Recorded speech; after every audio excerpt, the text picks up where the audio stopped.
Leçon 5 du commentaire de l'Épître aux Romains par saint Thomas d'Aquin, chapitre 1er, versets 8 à 16. Plan et analyse de la leçon. Premièrement, saint Paul témoigne aux Romains l'affection qu'il leur porte par les actions de grâce qu'il rend à Dieu de leur foi. Deuxièmement, par la prière qu'il fait pour eux. Digression théologique sur le serment. Sur quoi l'apôtre invoque-t-il le témoignage de Dieu? Troisièmement, par le désir qu'il a de les visiter. Dans quel dessein le désire-t-il? Obstacle qui l'en empêche. Lecture du texte de l'Épître aux Romains, versets 8 à 16. Premièrement, je rends grâce à mon Dieu par Jésus-Christ pour vous tous, de ce que votre foi est annoncée dans tout l'univers. Car le Dieu que je sers en mon esprit dans l'évangile de son Fils m'est témoin que sans cesse je fais mémoire de vous, dans toutes mes prières, demandant que, par la volonté de Dieu, quelque heureuse voie me soit ouverte pour aller vers vous. Car je désire vous voir pour vous communiquer quelque chose de la grâce spirituelle afin de vous fortifier, c'est-à-dire pour me consoler avec vous par cette foi qui est tout ensemble, et votre foi et la mienne. Aussi je ne veux pas que vous ignoriez, mes frères, que je me suis souvent proposé de venir vers vous, mais j'en ai été empêché jusqu'à présent, pour obtenir quelques fruits parmi vous, comme parmi les autres nations. Je suis redevable aux Grecs et aux barbares, aux sages et aux simples.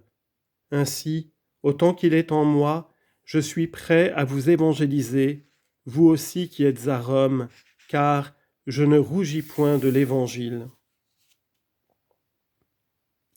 Après la salutation, l'apôtre aborde le sujet de l'épître.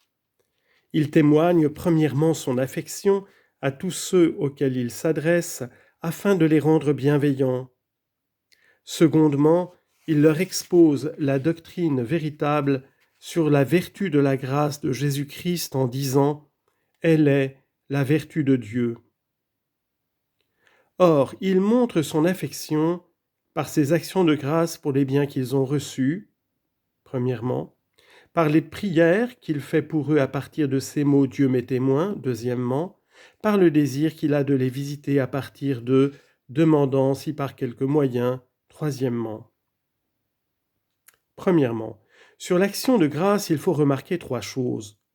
L'ordre que l'apôtre suit. Il dit « Je rends grâce à mon Dieu ».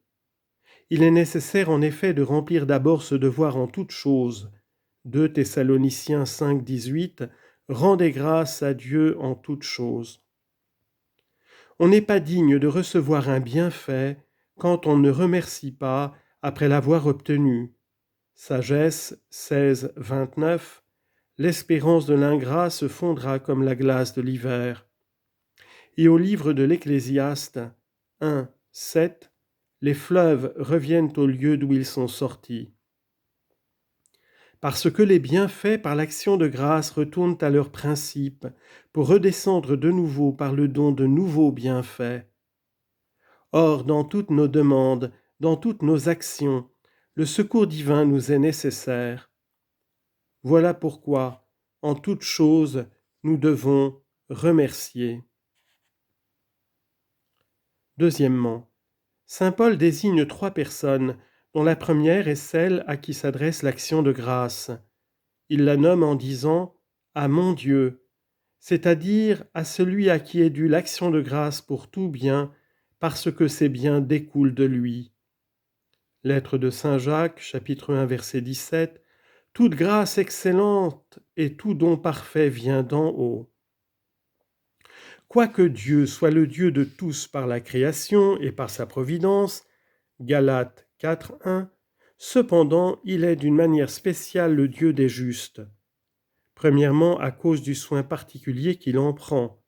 Psaume 33, 15, les yeux du Seigneur sont ouverts sur les justes. Et Psaume 26, 1, le Seigneur est ma lumière. Deuxièmement, par le culte spécial qu'ils lui rendent. Exode 15, 2, il est mon Dieu et je le glorifierai. Troisièmement, parce qu'il est leur récompense. Genèse 15, 1. Moi, le Seigneur, je suis ta récompense infiniment grande. La seconde personne désignée est le médiateur en disant par Jésus-Christ, car l'action de grâce doit remonter à Dieu dans le même ordre que les grâces descendent de Dieu vers nous, c'est-à-dire par Jésus-Christ.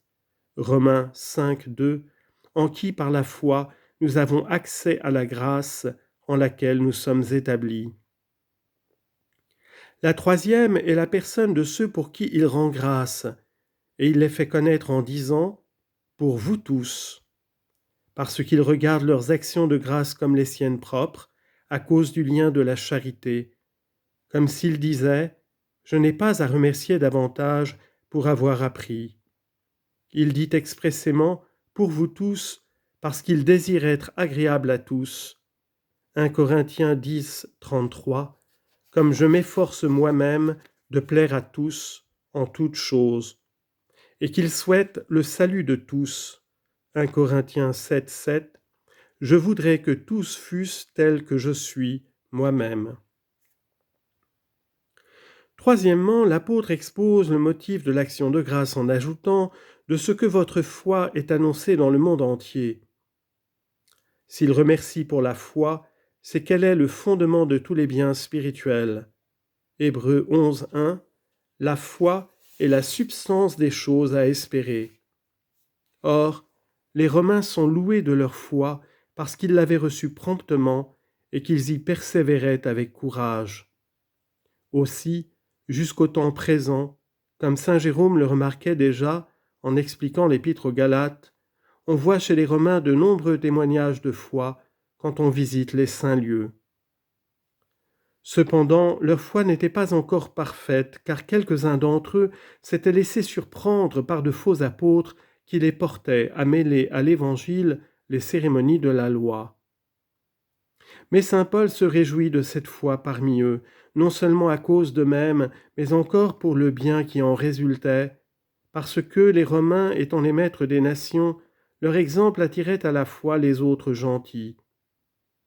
C'est que, suivant la remarque de la glose, l'inférieur se porte volontiers à imiter ce qu'il voit faire au supérieur.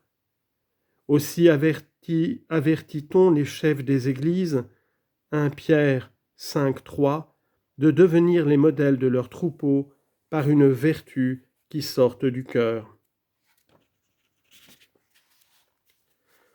Deuxième paragraphe. En ajoutant « Dieu m'est témoin », l'apôtre montre son affection à leur égard par la prière qu'il fait pour eux, et parce que c'est dans le secret que l'affaire de la prière se traite avec Dieu, suivant saint Matthieu 6, 6, quand vous priez, entrez dans votre chambre, et la porte fermée, priez votre Père.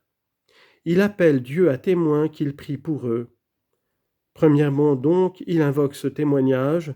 Secondement, il déclare ce pourquoi il l'invoque, à savoir sur la continuité de sa prière. Premièrement, ce témoignage divin, il l'invoque quand il dit « Je l'atteste, ce Dieu, témoin de tout ce qui se fait ». Jérémie 29, 23, « Je suis juge et témoin ». Et pour montrer qu'il n'invoque point en vain ce juste témoin, il explique comment il lui est uni. Premièrement, quant à son service, Dieu dit-il que je sers, à savoir par le culte de latrie. Deutéronome 6, 13, Matthieu 4, 10, tu adoreras le Seigneur ton Dieu, et tu ne serviras que lui seul.